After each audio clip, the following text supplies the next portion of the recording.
High everyone. आज चाहिँ यस्तो अल्छी लगाएर मैले मुभी हेर्ने भनेर मुभी हेर्ने प्लान बनाएर आज मुभी हेरेको।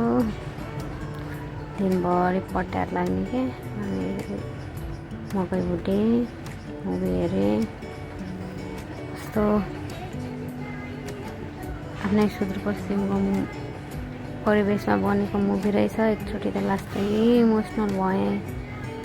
यस्तो आफ्नो देखेको ठाउँहरू देख्दाखेरि चाहिँ एकदम कस्तो मन भारी भएर आउने के अहिले नै घर जाम जस्तो हुने। आजको दिन यसै गरी बित्यो। एक हप्ता जति भयो रुममा बस्ने खाने काम भइरहेछ।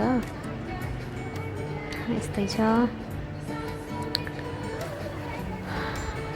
जहाँ भए पनि मन चाहिँ घरमा मात्रै जानिरहेछ कि कस्तो हुन्छ घरिघरि त मलाई मात्रै हो कि यस्तो सबैलाई यस्तो हुन्छ।